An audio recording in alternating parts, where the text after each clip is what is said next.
Hey everyone, Selwyn here for Wynn Strength, bringing you the 9th week of the Average to Savage training program written by Greg Nuckols over at StrongerByScience.com. Like usual, I'll leave links in the description below for both the program as well as the Stronger by Science website.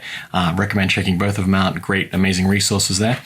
So the 9th week is the second week of the second phase of the program, where we've introduced some new movements, kept some movements the same, but we're seeing some more progress in the second phase of training. So if you caught up on my wrapping up video, the 7th deload week video, where I just go over some training performances and estimated 1-rep maxes that have been tracked throughout the first phase of the program, you'll know that a lot of them actually decreased over the course of that training program. A couple of factors getting played around with there, but for the most part, that performance didn't track as I expected it to. However, with that 1 week break, introducing some new movements, reassessing the weight criteria, we are seeing actual improvements in the second week. Yes, it is only the second week, but I am pretty excited to see how it's going. That the progress is actually tracking quite well across the board. The only movement this week that didn't quite hit the rep target was the squats, but it is the second week that I have been doing some barbell back squats in quite a while. So for the first 2 phases of the program, for the first phase and then the first rep reiteration of that program, basically 14 weeks, I was just using an SS yoke barbell, so no real plain barbell back squats.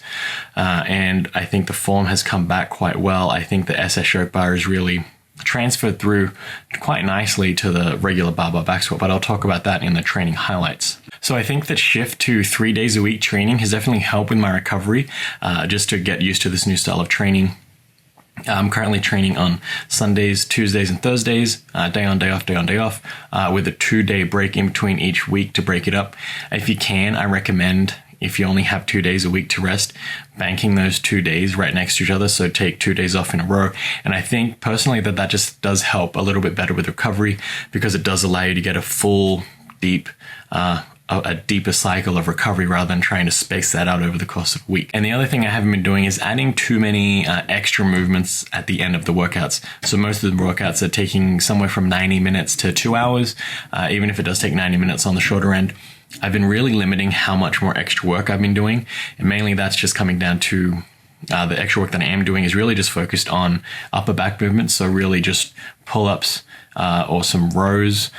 And those are not really adding weight, rather adding reps. I'm trying to get more volume in for the upper back training rather than trying to increase the amount of weight that I'm using for the rows especially. And I'm really leaving out any weighted pull-up or chin-up varieties. And I think that is helping with the recovery, just because I'm not trying to do too much and force my body to recover from too much. And that's helping with me progressing in those main primary lifts that I really want to focus on. And I think the lesson here for myself is to try not to attack too many things at once. Try not to increase your squat, your bench, your dead, and your overhead press all at the same time. Currently, I'm really just focusing primarily on the overhead press. That's my real big primary lift that I want to advance. Second to that will be the deadlift, and then third is the squat, and then fourth, very much on the back burner, is the bench press. I'm really only doing one accessory horizontal bench press movement, and that's the incline bench press. And just because when we try to prioritize everything, it means nothing is prioritized, because we only have finite resources. So during each phase of training, I recommend to pick a couple of lifts or even a couple of body parts that you really want to focus on, but really prioritize one movement that's going to get the bulk of your attention, whether that be one of the big 4 movements, or if it's a certain body part that you find lagging. Definitely focus on that, and don't be too worried about other lifts stalling or not progressing. So what I'll do right now is throw over to some training highlights over the course of the week. So first thing in the morning means that these squats are fueled by gummy worms, as you can see there. After doing some research on high versus low bar squats, I'll leave a link in the corner here so you can check that Q&A video out, just so you can come to your own conclusions there. I'm actually in the process of switching over to the high bar back squat from the low bar back squat, which has meant trying to figure out how to get the barbell to rest well on the upper traps. Bit of a transitional phase here, but we are back in the heeled squat shoes. My favorite squat shoe, the Nike Romelio 3s. I find my feet to feel more grounded to the floor, and the heel does help me balance during the squat. You're going to notice there with the opening reps, they're very aggressive with the speed out of the gate, and right now it's slowed right down. I'm trying to maximize the rebound out of the bottom of the hole as far as many reps as I can muster. Moving on to some deficit deadlifts, still in the heeled squat shoes. Already in a deficit, so I don't think it really matters there. This is one of my favorite deadlift accessory movements. I'm not too concerned about the bouncing off the floor with this movement, simply because we're already lengthening the range of motion, so I don't think it really matters. I do like to be in a starting position where my knees are more bent rather than having my back more leaned over. And this is just because I want to get extra stimulus on the initial pull from the floor, which will come from firing up the quads, which does mean I want to keep the same back angle as my regular deadlift, but increase that knee angle to engage those quads a little bit more than usual. Moving on here to the push press. One thing to improve with this technique is to keep the weight more in the middle of the foot, especially on the drive upwards. You'll see almost every rep I'll be on my toes, and I do start to lose balance mid-set where I shift my feet to regain balance on the catch of the lift. In a couple reps, I think it's coming up now. But there is my knees are coming forward a little bit more, so ideally you think about shifting your knees outwards rather than forwards, and that'll keep your toes in a little bit more balance of a position there. Another thing to remember is to lower the weight in a controlled manner. I like to use a lowering phase to get in a little bit more time under tension.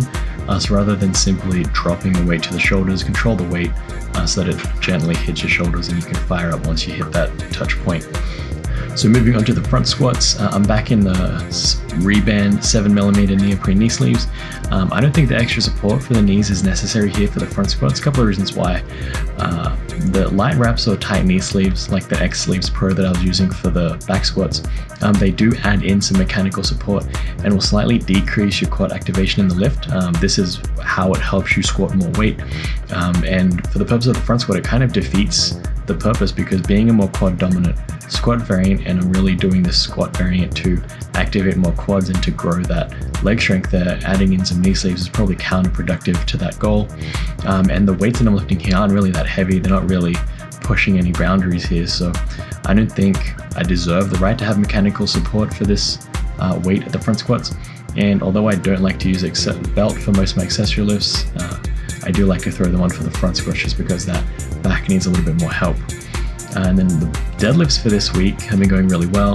I think the deficits are helping me with the initial pull off the floor and making that starting drive a lot better than it has been in the past.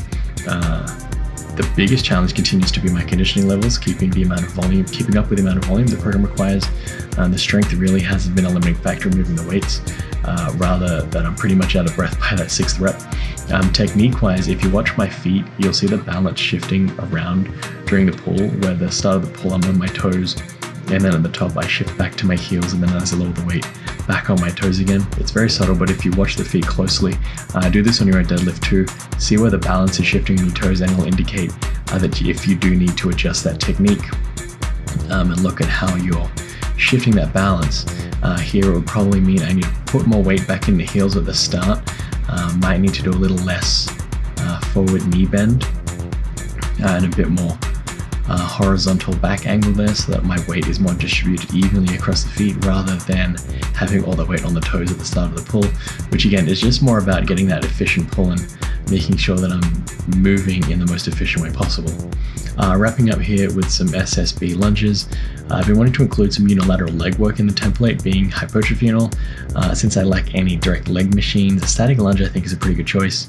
I do prefer the static variety as it's easier on my knees, and it does mean consistent range of motion and movement each and every rep. So that'll wrap up the 9th week of training. It is only week 2 of the 2nd phase of training, but I am pretty excited to see where this training section goes, just because 2nd weekend we're seeing some improvements in we're just matching all of the recommendations for the loading and volume prescription, so I'm pretty stoked with that. So be sure to subscribe to the channel to don't miss out on any future episodes and see how my progress tracks out, as well as that final overall rating review of the program. This has been Selwyn from Wynn Strength, and remember, a better life through strength.